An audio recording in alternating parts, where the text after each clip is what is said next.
একটি জঙ্গলে এক বাঘ বাস করত। বাঘটি খুবই শক্তিশালী ছিল। বাঘের ক্ষুধা লাগলে বাঘ শিকার করত আর বাকিটা সময় গুহার সামনে শুয়ে বসে কাটিয়ে দিত।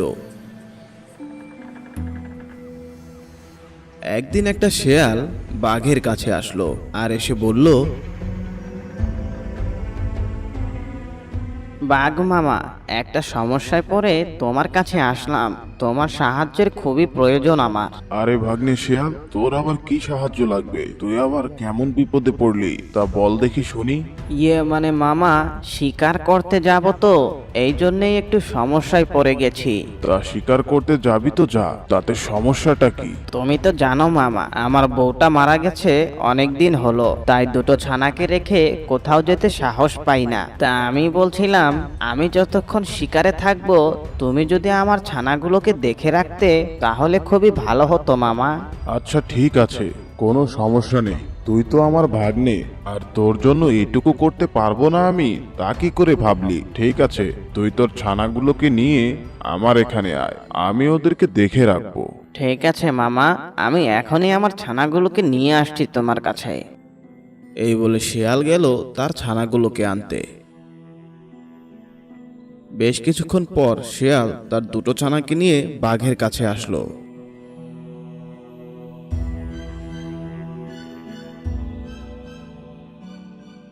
এই যে মামা, আমার দুটো ছানা এনেছি, এই দুটোকেই দেখে রাখলে হবে। আচ্ছা ঠিক আছে, তাহলে তুই এখন শিকারে যা, কিন্তু একটু জলদি জলদি ফিরিস বাবা। ঠিক আছে মামা, আমি জলদি জলদি ফিরবো।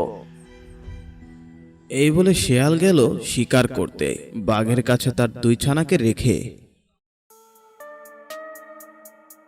শেয়ালের দুইটি নাদুস নুদুস ছানাকে দেখে বাঘ ভাবতে লাগলো,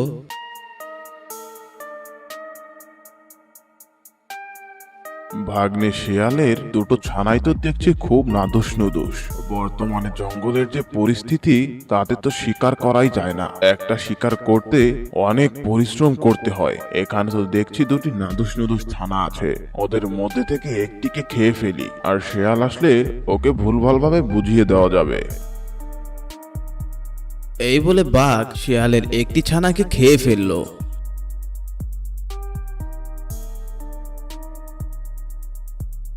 বেশ কিছুক্ষণ পর শেয়াল শিকার করে নিয়ে আসলো।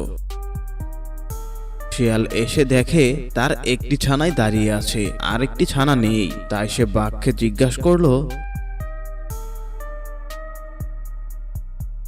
কি ব্যাপার মামা, আমার আরেকটি ছানা কোথায়? আমি তো দুটোকেই তোমার কাছে রেখে গিয়েছিলাম। আরে ভাগ্নে, তোর আর একটা ছানা খেলতে খেলতে আমাকে বলল আমি বাবার কাছে যাব। এই কথা বলেই সে দৌড় দিয়েছে। আমি তো মনে করেছি ও তোর কাছে গিয়েছে। কেন, ও কি তোর কাছে যায়নি? না তো, ও তো আমার কাছে যায়নি, তাহলে ও গেল কোথায়? তার আমি কি জানবো? তোর এই ছানাটা শান্তশিষ্ট, তাই তো ও এখানে দাঁড়িয়ে আছে। আর ওই ছানাটা খুবই লাফালাফি করছিল, তাই তো ও চলে গেছে। দেখ গিয়ে তোর ডেরাই গেছে নাকি আবার সে। বাঘের এরকম কথা শুনে শিয়াল মন খারাপ করে তার একটি ছানাকে নিয়েই ফিরে গেল। আর বাঘ মনে মনে খুশি, শিয়াল কিছুই টের পায়নি। এদিকে শিয়াল মন খারাপ করে জঙ্গলের মধ্যে বসেছিল।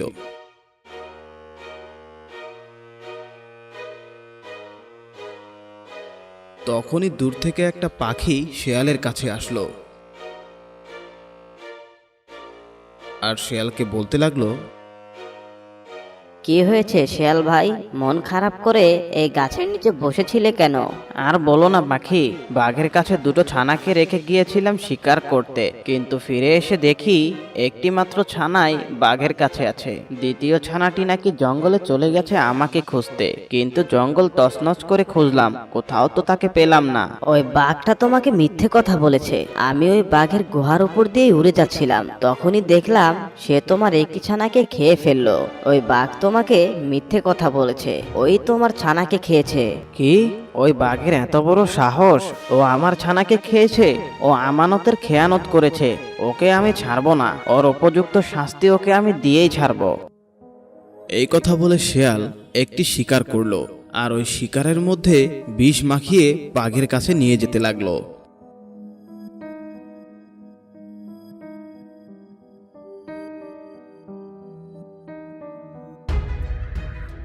কি ব্যাপার ভাগ্নে, তোর এই শিকারটাকে আমার সামনে এনে রাখলি কেন? এইটা তোমার উপহার মামা, কারণ তুমি আমার একটি ছানাকে বাঁচিয়েছো। তা না হলে তো ও হারিয়ে যেত জঙ্গলে। তাই আমি তোমার জন্য এই শিকারটা ধরে এনেছি। এই শিকারটা আমি তোমাকে উপহার দিলাম। এখন ঝটপট শিকারটা খেয়ে ফেলো মামা। আরে এটার আবার কোনো দরকার ছিল নাকি? এটা তো আমার দায়িত্ব ছিল। হাজার হলেও তুই আমার ভাগ্নে। আচ্ছা ঠিক আছে, তুই যখন এত করে বলছিস তাহলে তোর এই উপহার আমি কবুল করলাম। এই বলে বাঘ শিকারটি খেয়ে ফেলল। কিছুক্ষণ পরে বাঘ বলল, কি ব্যাপার ভাগ্নে, তোর এই শিকারটা খাওয়ার পর থেকে আমার কেমন জানি মাথা ঘুরছে আর চোখেও ঝাপসা ঝাপসা দেখছি। কারণ আমি এই শিকারের মধ্যে বিষ মিশিয়ে দিয়েছিলাম। আমি জেনে গেছি তুই আমার ছানাটিকে খেয়েছিস। তুই আমানতের খেয়ানত করেছিস, তাই তোকে এই শাস্তি দিলাম। কি, তুই আমাকে বিষ মাখা খাবার খাইয়েছিস? আমি তো মরেই গেলাম। শেষ পর্যন্ত তোর হাতে মরলাম আমি, পাজি শেয়াল। বিষের প্রভাবে বাঘের মুখ দিয়ে রক্ত বেরিয়ে বাঘ মারা গেল। এইভাবেই বুদ্ধিমান শিয়াল বাঘকে মেরে ফেলল। তো বন্ধুরা, আজকের গল্প থেকে আমরা কি শিখলাম? কখনোই আমানতের খেয়ানত করতে নেই। তো এখনো যারা আমাদের চ্যানেলটি সাবস্ক্রাইব করনি, তারা অবশ্যই আমাদের চ্যানেলটি সাবস্ক্রাইব করে পাশে থাকা বেল বাটনটি অন করে দিও। তো দেখা হচ্ছে আরো মজার মজার ভিডিওতে। ততক্ষণ পর্যন্ত তোমরা সবাই ভালো থাকো, সুস্থ থাকো।